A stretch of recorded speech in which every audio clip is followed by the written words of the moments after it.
Zimbabweans have mastered the art of understanding their politicians. If we show them our cards, they will beat us up, but we will beat them in the ballot box. It's a secret. It's a foregone conclusion.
Welcome to Free Talk, Pastor Swanda.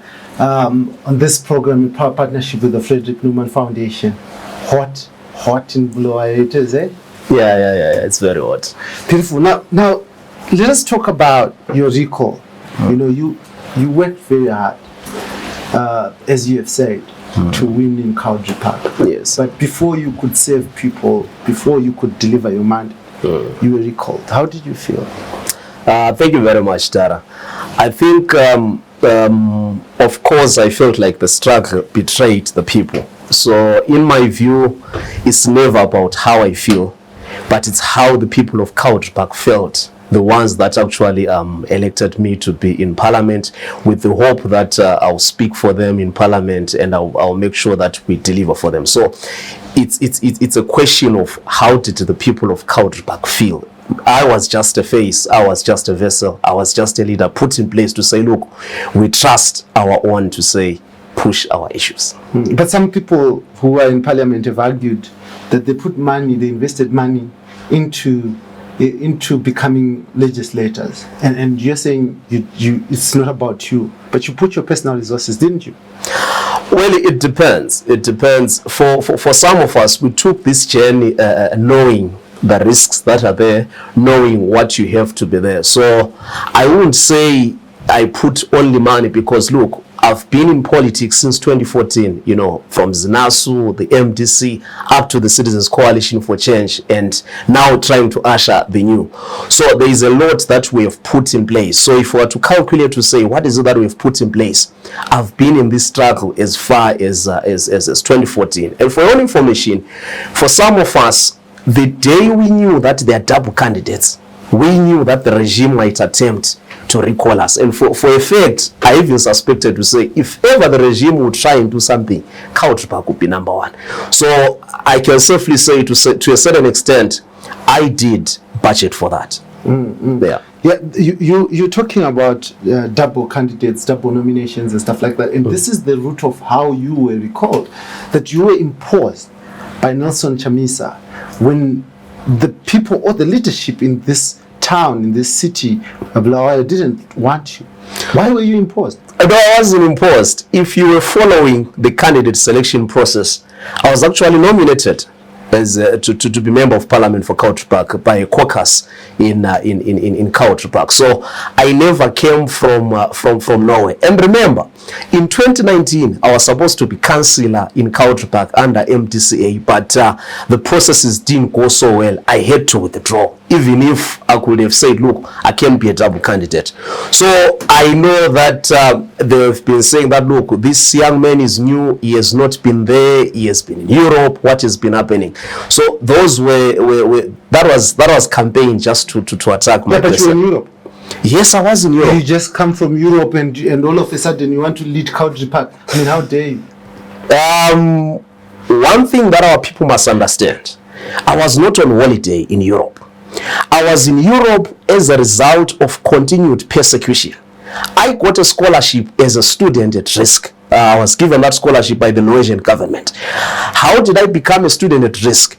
I've suffered abduction, I've suffered torture, my house has been raided, I think 3 times. Go and ask anyone in Country Park who stays at Signpost, ask them ukuthi bekusenzakalani ko-Pasho for the past 2-3 years. They will tell you ukuthi a lot has been happening in search for this young man. So when I went to Europe, I went there on exile, but I couldn't just sit in the comfort of the Norwegian government. I had to study. So I had to pursue a master's in international business. And in any case, I was just there for 18 months. And you can't tell me that when I haven't been in the country for 18 months pursuing studies which came as a result of persecution, then you tell me that I'm new in the struggle. I am not at all, because I've been in the MDC Alliance as far as 2014 as Secretary for Education in the Youth Assembly. At the time in Bulawayo Province, it was led by the former Deputy Mayor, Councillor Mlandu. And then in 2019, I was elected to become the Secretary General of MDC Alliance in Bulawayo. And then in the Citizens Coalition for Change, I was appointed to be the administrator of the CCC Youth Task Force up until now. So to those who think maybe I knew or I was imposed, they have no idea how I have been contributing in this struggle. Just before I go to the next question, I wanted to understand, you said you're the youth leader, leader of the task force up until now. Are you still part of CCC up to now? Well, for now, I'm now part of trying to usher the new, because as you know that CCC is contaminated, CCC has been diluted, and CCC is suffering a death of its own. Yeah. We'll go to the death and the dilution later on. But Pasho, you first Zanu PF's managed Tulingwe. He put Wi-Fi. He ran the streets like a rock star. How did you manage that election? Our strategy was simple. We were always with the people physically, as opposed to what my opponent would do. My opponent would just get into a potty store, buy people beer, and leave people talking about him. But what we then did, we did door to door, house by house. If you ask any house in Country Park, they will tell you that the campaign team for Pasho Spanda, which was also pushing the brand of Nelson Chamisa, visited our house at least 3 times. So we had teams not only in wards, Country Park has 3 wards, but we made sure that our teams are planted per segment. You know, I don't know whether in Harare they have it, but we have what we call Zvute, you know, local communities in townships. That's how our campaign was organized. So it was not even a one-man band. I had a team of capable councillors, you know, I had the point persons in all those areas. So that was the strategy, as opposed to my opponent. And the people understood that, look, this person is foreign. This person is not from Country Park, because I was born and raised in Country Park, like I've always said. Only people who have been born and raised in Country Park can lead Country Park. Is that what you're saying? Not really. But all I'm saying is that it can only be a person who was born and raised in Country Park that understands the problems of Country Park.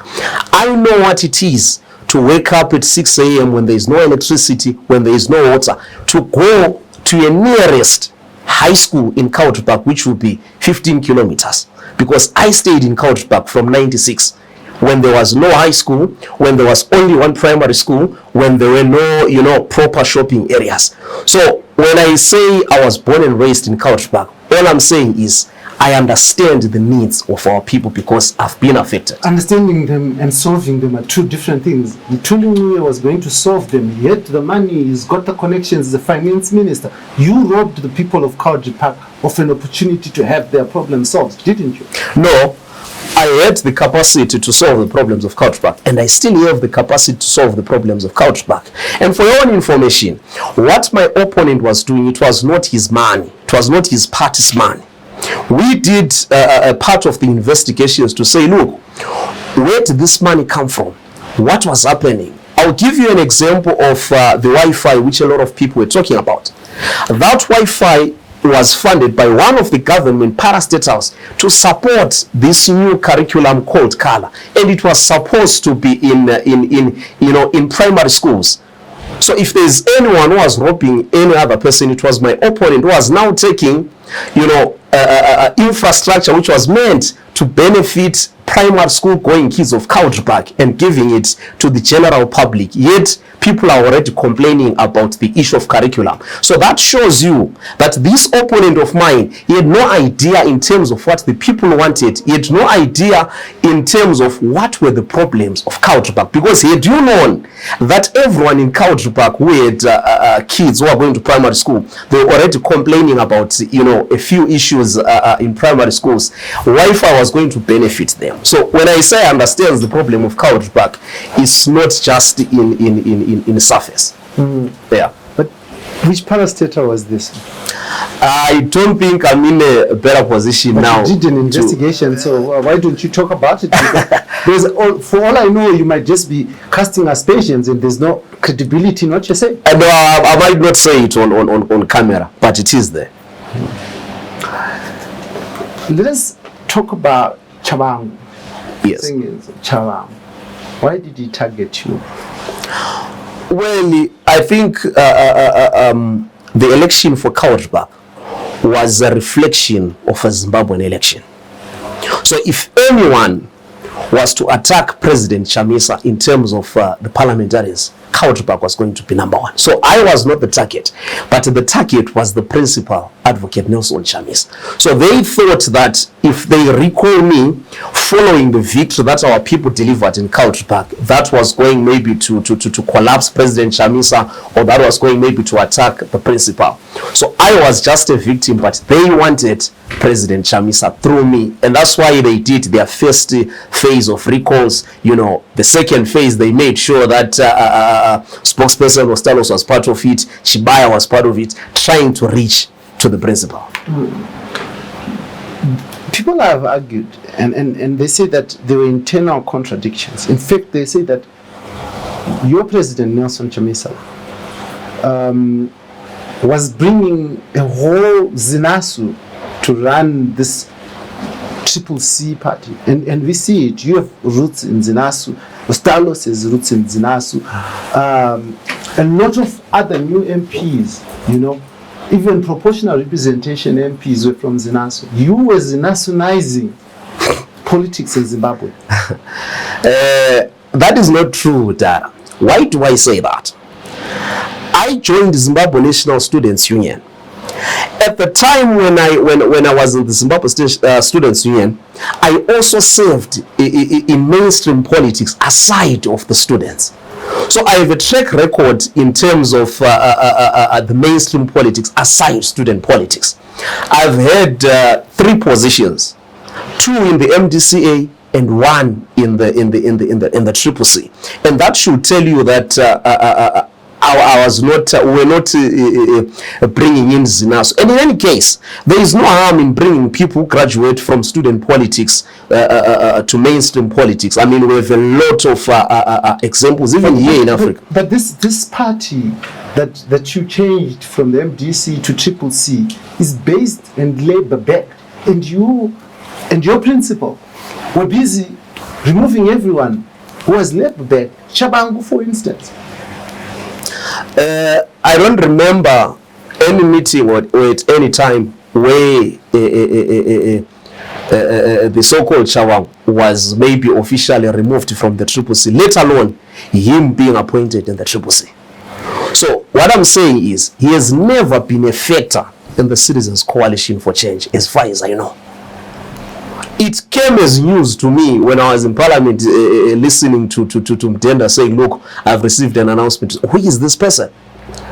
We know him outside CCC, doing some other, That's not correct. He was given powers to sign for candidates by your president during the past election on August 23. And that's a fact that can be confirmed there. If he had power, he could have signed for me. I can tell you. That's why you were the double nominee, and that's why you were. No, he never signed for me as a candidate. He never signed for Bulawayo 12. If you remember the 12 MPs, he signed for the double candidates. He never signed for genuine candidates. We had genuine signatories for all the signatories for all the candidates in Zimbabwe where we filled it. You know, if he was the right candidate, ask him, Chabang, why he failed to sign in Matabeleland North, where Honorable Prince Tubego Spanda was the chairperson at that time. Ask him why he failed to sign there if he was legit. So he was never legit.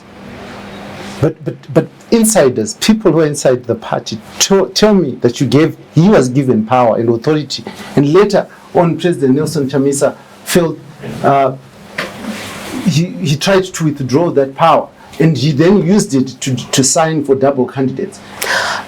Look, Tara, the Citizens Coalition for Change, he had the highest decision-making body, which was called the Citizens National Assembly. Number one, Chabang was never part of the Citizens National Assembly. And all those signatories, they came as a resolution as a result of that particular highest decision-making body. I'm challenging you to request any minutes of that particular body to say, where is it that this particular body, which was led by Advocate Nelson Chamisa, appointed Sengezo to say, can you go and sign? Because, like I'm telling you, before the courts, when he recalled you and he filed these papers in the courts, he placed before on record a document that showed that he was an authorized signatory for candidates during the election. He placed that on record, and you saw it because those papers were favored to you. No, Chabang, like I'm saying, he got away with what he did, but it doesn't mean that it was legit. But you were given the papers that showed that he had authority to sign for the candidates. This is my question. Which papers? When you went to court and you said Chabangu was not a Triple C member, yes, and he could not recall you. Yes. And he produced before the courts a document that, yes, showed, yes, that he was given authority to sign for candidates for the Triple C, and therefore no one can say he's not. But look, now we're talking and about... you were given those papers. Now we're talking about... You were given those papers. Now we're talking about the courts that are captured. We're talking about the courts that are controlled. No, I'm not talking about the court. I'm talking about evidence presented. Chaba was not legit. So whether he had papers that he presented in court, whether he signed for double candidates, whether he did what, Chaba was never legit. Are you saying those papers that he presented to Zekwe forged? You don't need to forge papers to submit something to Zek. You can, when we have a political party like this, if we agree and say Pasho Spanda is the signatory, this one is also the signatory. If another party decides to say, look, I'm also a signatory, you don't need to forge your signature. You can submit that. And to prove that all these institutions are not credible, why would Zek accept nominations from double candidates? That should tell you how credible are they as an electoral body, because you cannot tell me that an institution like ZEC is ready to receive, papers from someone who purport to be Triple C for the very same particular position. Why haven't we seen that being happening to Zanu? I've never seen a Zanu PF. It has happened in Zanu PF. Double nominations have been accepted in Zanu PF, and later on, those who were nominated withdrew. So it happens. Okay. So, yeah. So going back to the issue, where would you admit, as Triple C, as leaders in the Triple C, you were a leader, you were appointed to be an administrator for the youth, yes, by your president then, Nelson Chamisa. You were a leader. When are you going to admit to the people that supported you that you made a blunder, that you knew Chabangu and you are just not happy that he went wrong? Look, like I said, Chabangu was never a factor in the Triple C. He was not anywhere within the ranks or the leadership of CCC. He was not even a part of the Citizens National Assembly. So we don't owe anyone an apology to say, look, we omitted Chabangu here. He acted in his own right. He never had the mandate of the Citizens Coalition for Change. And I think President Chamisa has always been clear on that. Spokesperson Ostalos has always been clear on that. Promise Mkwanas also alluded on that. Chabangu was never a factor in this. Actually, this was just a Zanu PF trying to get 2/3 majority. And we all know that. To do what with it? Look, when you have 2/3 majority, then you can amend the constitution and make it favor the incumbent. You can play around with the laws of the country, which is actually the primary purpose why members of parliament are in parliament, because you are there as lawmakers. You are there, to give oversight. You are there to hold the executive to account. So when you have 2/3, I mean, you are just doing anyhow. You're just doing whatever you want. Let us talk about Nelson Chamisa leaving the CCC. Yes. Did you know about it beforehand? Well, President Chamisa announced that he's leaving the Citizens Coalition for Change, but he's not leaving politics. I said, were you aware? Did he consult? Did he talk to you? I mean, you were a leader in his party, were you not? Well, the president took his decision as a person, as the president, and announced to say, look, I'm now leaving the Citizens Coalition for Change because it has been contaminated, and he gave all the reasons. And you followed him? Not only followed him, but I agreed with him in terms of the reasons why he left the Citizens Coalition for Change, because it was clear, it was contaminated, it was captured. So I did not just follow him, but I had to agree with him and followed him. And this leader that you are following leaves the party that he formed because it's contaminated, and he goes elsewhere. What happens when that party where he's going is contaminated again? Look, President Chamisa has always been clear, Tara. And if you've been following him, he has always been clear that, look, where we are going, it might not be the issue of political parties. And in any case, there are a lot of things, there are a lot of institutions that one as a politician can decide to play around in ensuring that we attain state power. Political parties are just but one of the avenues in terms of attaining state power. Are you looking to form an army? At this hour, we're just waiting for the signal from President Chamisa to say, look, we're taking this direction. And I can tell you that our people are very ready. I was in Matebeleland North. I was in here in Bulawayo. I was in Matebeleland South, trying to hear what the people think in terms of where the country must go to, in terms of how the decision of President Chamisa. People are very ready to say, look, if President Chamisa is forming a new party, we are there. If President Chamisa is forming a new movement, we are there. If President Chamisa is saying, let's do this, we support him, because he has always been clear that, look, for all that we need in this country is to attain state power. Are you a Democrat, Pasha? Yes, I believe in democracy. And what does democracy teach you, the fundamentals of democracy? For the people, by the people. But yet here you are sitting here talking of one people for the people. I mean, one person for the people. Does that make sense to you as a Democrat? Dara, I said, we were in Matebeleland North. Waiting for one person to give you a direction. When we went to Matebeleland North, it was led by Honorable Stalos and Honorable Chibai to consult and hear what the people are saying with regards to the new. And the people themselves, the people are very clear. Here in Bulawayo, it was the same story. In Matebeleland South, it was the same story. So the way it's being done, that's why you haven't seen... Before I asked you this question, you said that the people are waiting for a signal from President Nelson Chamisa. Yes. This is what you said. Yes. So it is the people who are waiting, and not the president waiting to hear from the people. It is the people. Is this democracy, or this is cultism at its best? Let me show you where the Democrat Party is. It is people who are mobilizing themselves. It is people who are coming together to say, look, Zimbabwe is now like this, and we would want to have President Chamisa leading this country, based on his announcement to say, I'm now leaving the Citizens Coalition for Change, but I'm not leaving politics.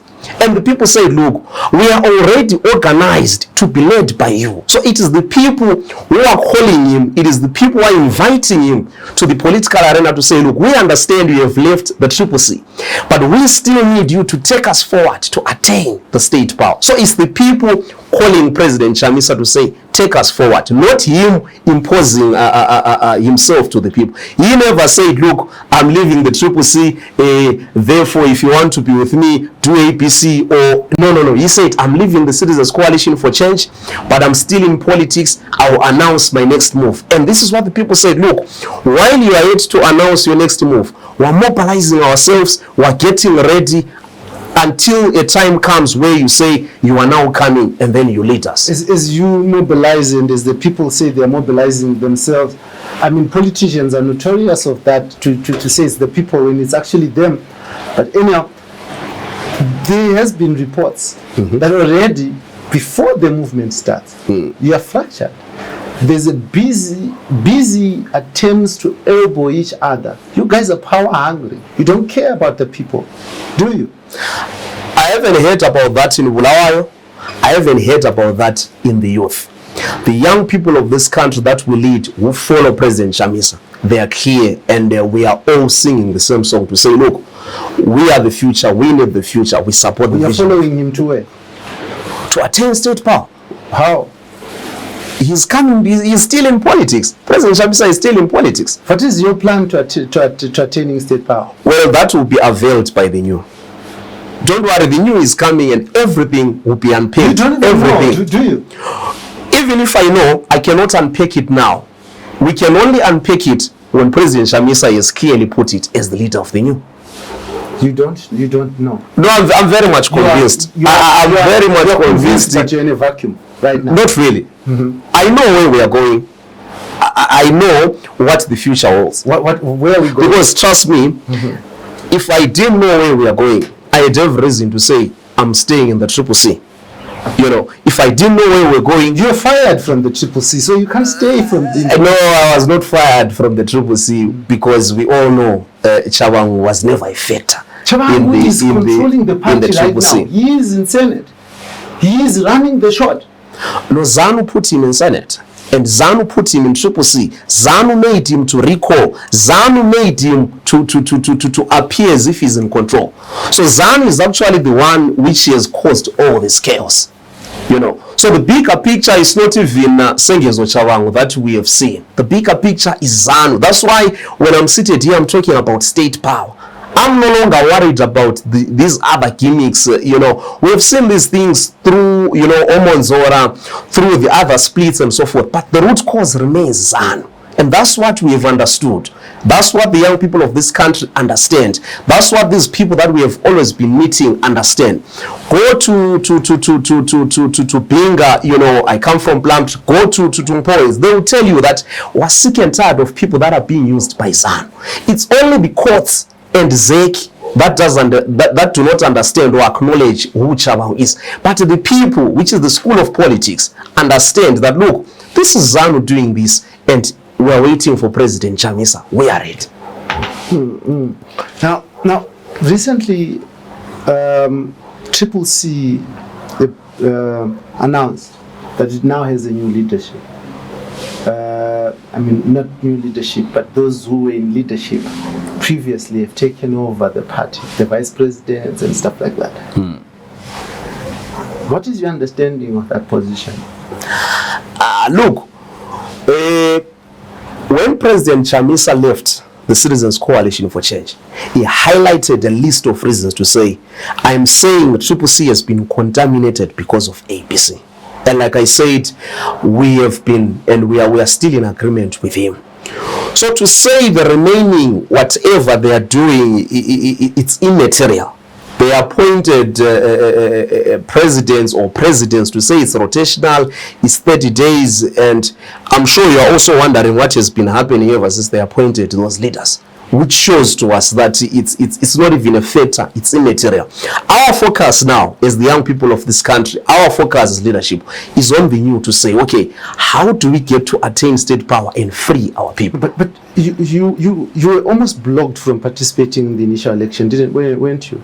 Yeah, I was almost blocked twice. Number one, they said we submitted our papers late as Bulawayo 12. Number two, for the December 9 by-election, they took my name off the ballot and say, look, you're not genuine Triple C and so forth. And at that time when you allegedly well, the court proved that you had submitted on time, so it's no longer an allegation. But at that time, Woshminwe was part of the lawyers that was representing you, right?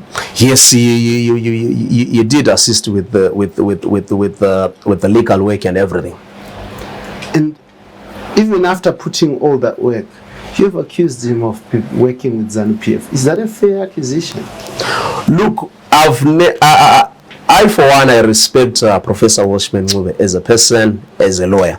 We may differ maybe politically, but I've never anyway in public to say I've never labeled him to say, look, he's Zanu or he's doing this. You're a leader, and when the youth that you command speak ill, it also reflects on your leadership, and it also reflects on your thoughts. Yeah, because you have never stood up as per sure and said, Woshminwe is not a CIO.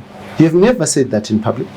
But look, why should we then resort to cleansing or resort to singling out individuals to say this one is not like this one is not like what this? Leadership is all about, to stop people from hating each other. Because we end up focusing on individuals. Myself, I don't know how many times I've been labeled a CIO, a sellout or what, but I've never even responded to such to say, look, I'm not like this.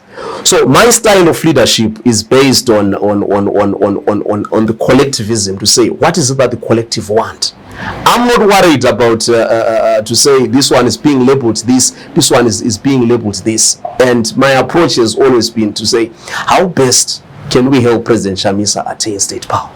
That's my approach to leadership. Not these other issues to say this one is being labeled this one is wearing a jacket that's like this. I've never been worried about that. Some people would argue that wars, often than not, have been started by rumors, where leaders stand on the sidelines and do not correct false information. They allow hate to fester.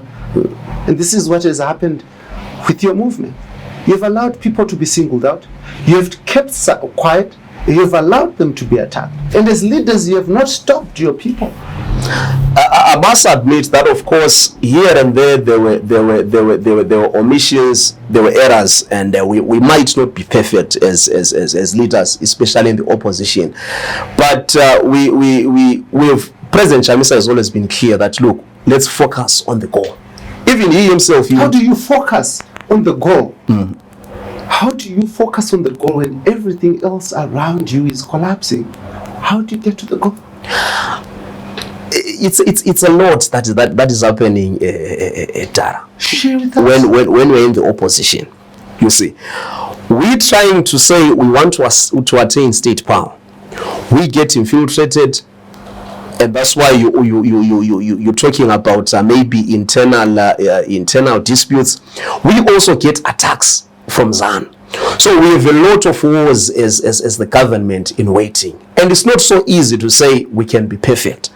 But one thing that I'm glad about, the people are seeing that, look, the leadership of President Chamisa is genuine, and all these things that is happening is just mere drama, and that's what keeps us going. Because if we are to focus on errors, if we are to focus on what some other individuals think, trust me, by now we're not going to be existing. By now we could be saying that there is no opposition. If I argue that if your leadership, the leadership of the then Triple C, was listening and accommodative to people's concerns, to those that supported you, you would not have been in this situation.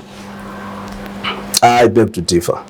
Had you listened to concerns from Chabang, in fact, just after the first recall, Kukaka Pool, yes, spoke to journalists in Bulawayo and said that this presents an opportunity for the party to sit down and have conversations with each other and hear each other and have conflict resolution mechanisms. They're missing in the CCC. If you had that. But those people were never genuine, Dara. How? Let me give you an example. Kakapulu was recalled. He stood by and with Nelson Chamisa. Let me give you an example of Honorable Tsatsapoon. He went through the entire process of candidate selection. Ask anyone who was there in Kulumani when that particular process was done. Who won that process? Even he himself, he knows that. You see. But we knew that Tsatsapoon just wants to be in parliament. And that's why now he appointed himself to be Senate. So these recalls were never genuine as they would want to put it. I'll give you for myself. I was first labeled that Pasho is a Shona, he comes from Maswingo. I said, you people, what is that? I was then labeled to say Pasho has always been in Europe, he has never been in the struggle. I proved to them, look, I've always been here. What is your issue? So these recalls were never on principle. They were never genuine. It's people who just wanted to say, we also want to be in parliament only. And Zanu took advantage of those people to push their agenda of 2/3. And I can say this any day, any time. Because if Pulu say wanted to be a member of parliament, why then did he then target Senate instead of parliament and did this and then placed himself there? Or if they were genuine to say, look, you guys didn't accommodate the interest of the people, why do you recall and fail to replace a candidate? Not only that, remove the people who are on the ballot and even fail to field. I'll give you an example in Country Park, where I come from. They recalled me. They then take a guy who lost as a double candidate in Ward 28 to be a parliament candidate for the second for the by-election in 9 December. Not only did he lose, I was removed from the ballot paper and he went on to lose. And that shows you that, look, these people were never loved by the people. In some cases, they failed to field. Candidates. Then you tell me that these people, in principle, there's no political principle that is like that, except for trying to push a ZANU agenda. So I'm not worried about Ochawang, and Opulu. I'm worried about ZANU because I know that they were just being used. To say, can you please do this? Can you do this? We'll put you back maybe in Senate, we'll do this. But what I'm clear about is that the people of Zimbabwe are clear. The people of Zimbabwe can see, these are gimmicks. This is just drama to push Zanu PF's agenda, but President Chamisa's leadership is genuine. And that's why for some of us, when we were recalled, we remained, and the people, we remained talking to the people, we remained trying to energize the base, because we knew that, look, we're not fighting these guys, but we're fighting Zanu. Just last week, I had a conversation with the Ntwakazi Republic spokesperson. Yes. And he spoke to me about exclusion of Matabeleland from the body politic of Zimbabwe, economically, socially. What is your feeling about this issue? Well, you see, the Matabeleland question, it's broad, and it speaks to a lot of things. Where I agree with MRPs on the issue of marginalization, but we differ in terms of how they want to implement their politics. At this day and age, you can't say, let's divide the country and say Matabeleland should become a country of its own. You see. And also, at this day and age, it's difficult to prove, to say, especially our generation. I'm of a generation where your mother is Ndebele, your father is a Shona, your mother is a Kalanga, your dad is a Zulu, and so forth. How do you solve that? You see, but I am of the politics of saying that Bulawayo must be led by the people of Bulawayo. Who are the people of Bulawayo? Those born and bred in Bulawayo, those who reside in Bulawayo, those who identify with Bulawayo, regardless of your surname. That has always been our submission, to say, look, you cannot come here and argue to say so and so is not fit to be a leader based on his surname. You cannot say so and so does not fit to hold this position, based on his ID number. If I'll give my example, if I'm in parliament as a member of parliament, I don't represent the interests of Country Park. That's why, as a member of parliament, if you are registered to vote in Country Park, you can be voted for by the people of Makokova. You can be voted for by the people of Makwekwe. And that should teach my fellow brothers in MRP that when you get into parliament, you are not only pushing issues of your constituents, but you are a national leader because you hold the executive to account. You do the entire work of legislation. So we agree on issues of decentralization, to say let the people of Mat South manage their own resources, let the people of Manicaland manage their own resources, let the people of Harare manage their own resources. But we should not look at people in terms of surname, in terms of gender, in terms of race. And for your own information, if there is a political party or if there is a leadership that has tried to be as very much as inclusive, is the leadership of President Chamisa. Why? When I was in the MDC as the Secretary for Education in the Youth, Wobulawayo, when President Chamisa was the presidential candidate, we are one of the first cities to field a mayor and a deputy mayor that was a young person. It was Solomon Madlala Kamkuni. At first, we put deputy mayor who was Tinashe Kambarami, who was the youth. He was removed. We put another young person, Councillor Mlandunzoi. All that was done under President Chamisa. You look at the recently recalled mayor of Maswingo, a young lady. You look at the first youngest member of parliament, who was Joanna Mamombe. It was a young lady. So for us, when we talk about issues of inclusivity, we go beyond the tribe. We look at the issues of race, we look at the issues of gender, we look at the issues. There are a whole lot of issues. It's not only enough to say we should base on the issue of the tribe. So that's my submission around that. But isn't tribe an important aspect as we move Zimbabwe forward? Tribe is important because it defines who we are in terms of our roots. Myself, I come from Matebelele South in Blumtree. I know a lot of people, when you say you come from Blumtree, they assume you're Kalanga, but I come from a Tswana community. So it's always good to identify yourself in terms of who you are. But when we talk about leadership, Dara, leadership must be about ideas, and those with the best ideas must be given the opportunity. If I talk to you and say, Dara, I think the best way to move Zimbabwe is President Chamisa because of ABC, and if you come to me and say the best way forward is another candidate, both of us must be able to convince the people, and the people must be able to choose without looking at the tribe. You see, we appreciate differences. We cannot be the same. And diversity, it's beautiful because it brings different ideas. But we can't we can't use the tribes to divide us. I don't subscribe to that politics. MRP says they are happy to have all tribes work together to build the nation. But for that to happen, wounds must be healed.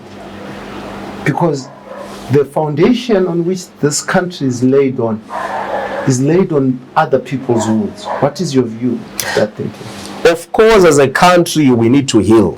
And because I come from Matebelele South, the issue of Kukuraundi must be addressed. And we have always said that.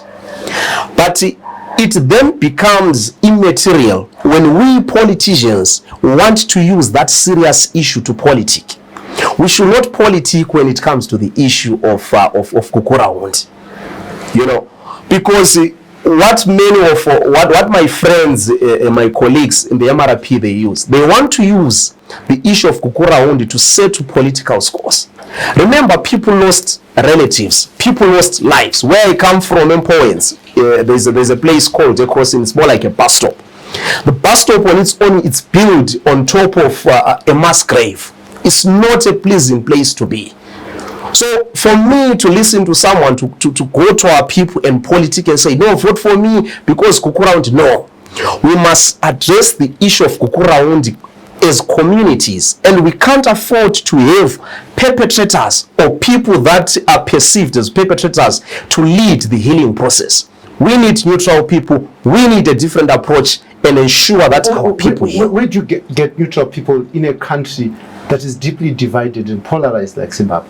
Go to the people and say, who do you prefer to mediate your issue? They will tell you. Don't go to people and say, look, we think Ndlovu killed you, so we are also imposing Ndlovu to help you heal the process. That doesn't work.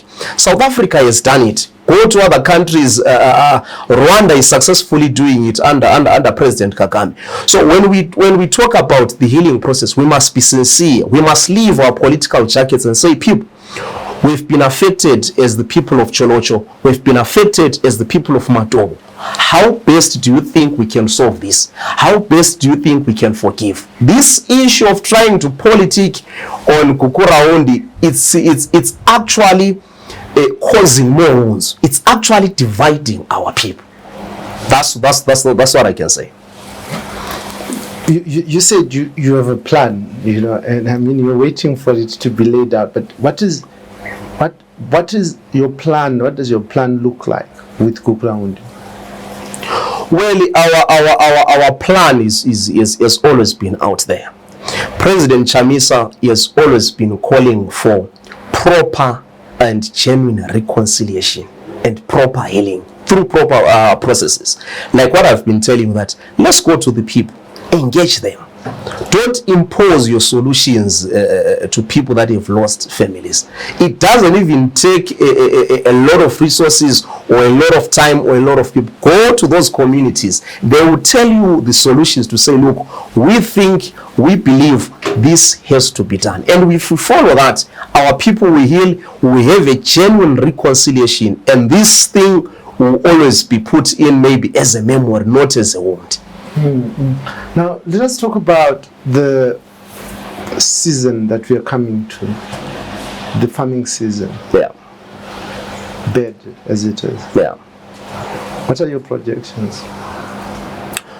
Well, it looks bad for the farmers, and I think we have had predictions to say we might be getting into a drought. We have always argued and we've always said to our colleagues in the ruling party, we need to be a government that is proactive. We need to be competent enough to be able to say, look, we have enough to cater for our people, because we can't always lie to our people and say that we have surplus. And 3 months after you announce that we have a surplus, and then you are the very same person who announced that we have a drought. So we have to be genuine. We need genuine leaders. It's like my brother Mtuli Ncube who always posts and say the economy is doing very well, and we are progressing very well. We are putting these statutory instruments, and if you look at the prices in supermarkets, they will be shooting up. So we need a leadership that is clear when it comes to that, because these are issues that affect people. And when it comes to drought, it doesn't care whether you are Shona, whether you are Zanu, whether you are CCC, whether you are MRP. So that's why we've always said we need clear leadership when it comes to this, because these are the consequences of a leadership that has failed. In the past, there's been complaints that food has been weaponized. For political gain.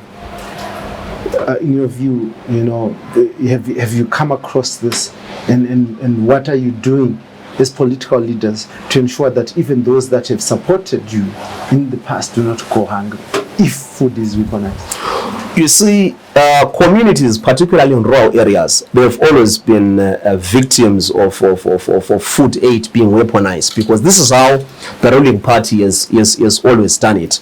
They capture the traditional leaders, your chiefs, Osopu, Vitiko, and so forth, and make sure that government aid, particularly food or farming inputs, they are kept in homesteads or in households of traditional leaders, and they make sure that traditional leaders, they whip people to align for the ruling party, so that and should they decide not to align, then they are going to be punished and not get farming inputs.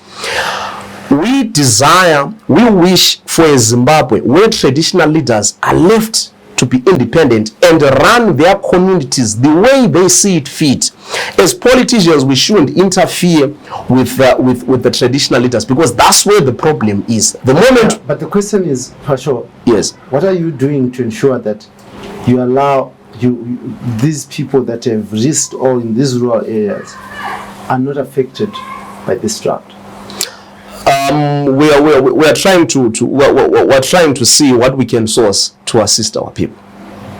It might not be a deliberate plan that I can put it out there, but trust me, we're reaching out, because we know that, like you're saying, people have been risking their lives to say we support this movement regardless of what is happening. But now here is the drought. We are aware of that, and we have plans in place to say we have to assist our people. Do you have money? As a party, yes, we've always had money. You can't lead. We're not going to field 210 MPs in all the 200 constituencies, in all the 210 constituencies, if we're incapacitated. And we're not going to have our campaign as smooth as it was in terms of visibility and so forth if we didn't have necessary resources. So you're going to mobilize resources to feed your people? That will make sure that we're trying to. The economy. Yes. Young people and the economy. Let's talk about that. Yeah. The economy is bad. Why is the economy of Zimbabwe being where it is? We are harvesting more than what we are producing, and that's where the problem is. And in my view, as a young scholar, Zimbabwe must focus on production and must be genuine. That's number one. Number two, we must look at the issues of transparency. This country is wealthy, Dara. It's very wealthy in terms of minerals. Unless and until we account just for gold only or just for diamond only, we're able to cater for our people. Myself, I spent 18 months in Europe. I spent 18 months in a country that survives on oil only. Nothing else but oil only. But because they have enough reserves, they are transparent, they are thorough when it comes to corruption and everything, they are able to cater for our people, for their people.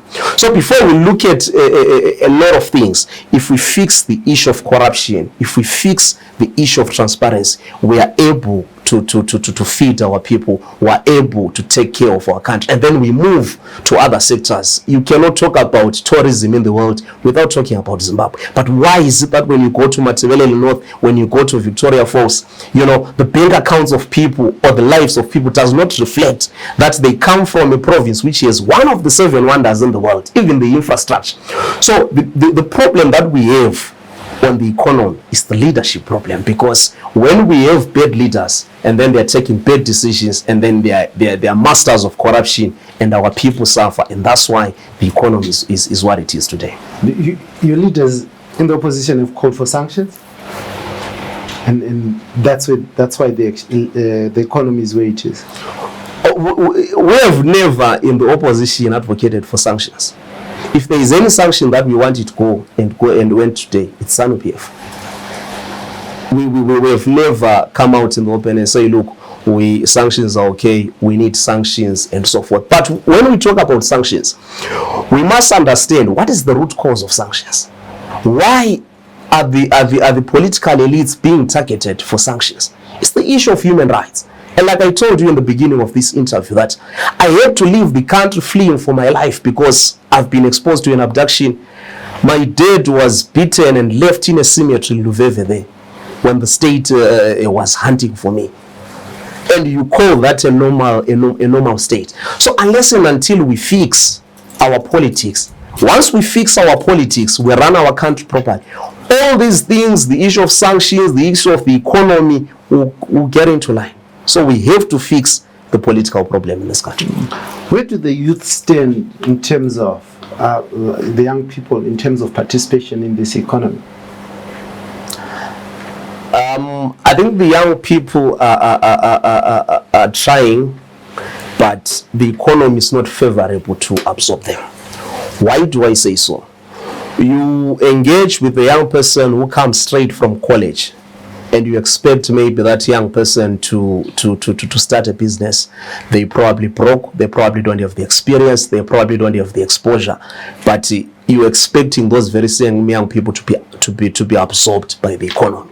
So we have young people that are now suffering from brain drain. I'm targeting graduates because we have a lot of graduates in this country, and these are the people that are still trying to say, look, what can we do in terms of the economy? So it all goes back to politics, but the environment is not conducive enough.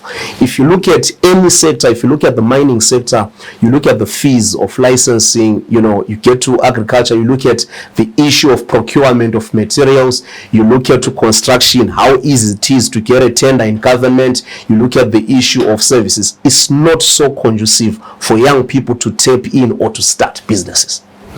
Do you work? Myself? Yes, I'm self-employed. How is it been for you running that business?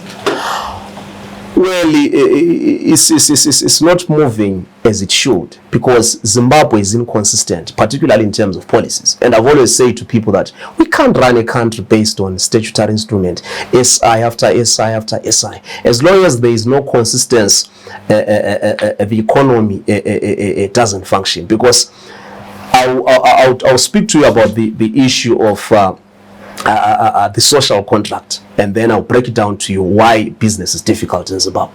Now, in Zimbabwe, there is no trust.